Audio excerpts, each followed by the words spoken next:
Bonjour à tous. Nous allons commencer cette journée par une courte introduction de notre délégué interministériel à la stratégie pour les troubles du neurodéveloppement, Étienne Pau.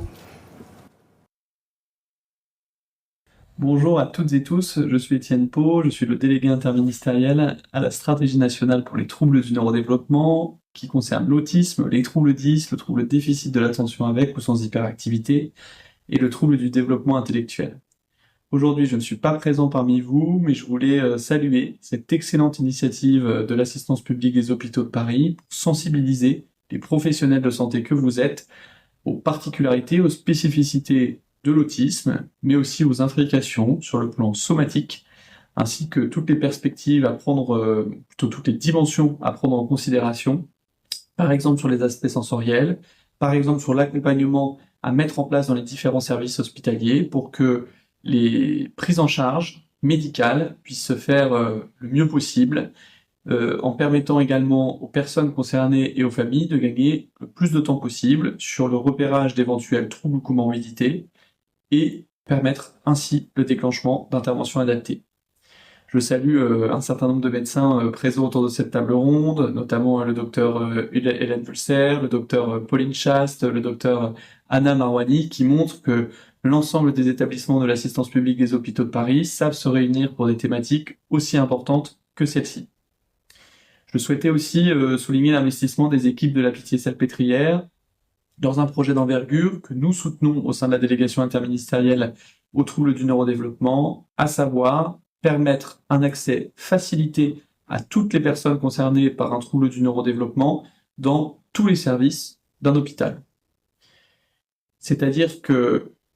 nous devons concevoir finalement des services qui savent faire en fonction des particularités des personnes concernées par un trouble du neurodéveloppement, et c'est finalement inverser en partie le paradigme par rapport à ce que l'on connaît, y compris au travers des plateformes HandiConsult, qui certes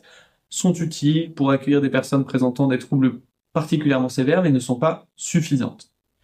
L'enjeu de transformation de notre système de soins dans le champ du handicap passe par une adaptation des services à tous les profils de publics accueillis. Voilà les quelques mots que je souhaitais vous partager. Je suis convaincu que dans tous les services, de la chirurgie, de l'anesthésie-réanimation, de la nutrition, de l'endoc, de la diabéto, de la cardio, en réalité dans tous les services, on peut trouver des professionnels de santé concernés capables de créer une consultation spécifique, dédiée, ou tout simplement capables d'aménager l'accueil pour qu'il convienne au plus grand nombre. Je serai très attentif au point de sortie de votre journée de travail. J'espère beaucoup que ces travaux engagés à la Pitié-Salpêtrière et discutés entre vous tous à la PHP sauront se répliquer au niveau national dans les prochains mois. Je vous souhaite à tous une très belle journée et je vous dis à très bientôt. Mesdames, Messieurs, chers collègues, chers partenaires, au nom du Centre de ressources autisme Île-de-France, un des acteurs de la Maison de l'autisme avec le GNCRA et Autisme à vos services, je vous souhaite la bienvenue à la Maison de l'autisme. La Maison de l'autisme qui œuvre depuis plus de 2 ans à faciliter l'accès à une information fiable et clair pour toutes les personnes concernées par l'autisme. C'est également un lieu de ressources, d'échange et de sensibilisation au service d'une société plus inclusive. Nous sommes donc particulièrement ravis de pouvoir proposer aujourd'hui cette 2e édition de cette journée organisée en partenariat avec la PHP et dédiée à un enjeu fondamental, comme vient de le souligner notre délégué interministériel, l'amélioration à l'accès aux soins somatiques pour les personnes autistes avec un trouble du développement intellectuel.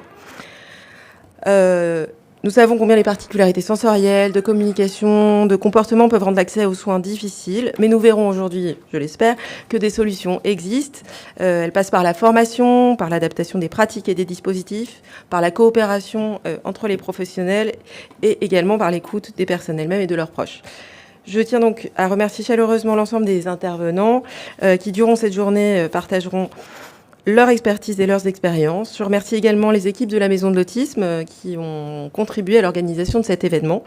Je nous souhaite donc une journée riche en échanges et inspirante, j'espère, au service d'un objectif commun, rendre les soins accessibles, accueillants et adaptés à toutes les personnes autistes afin de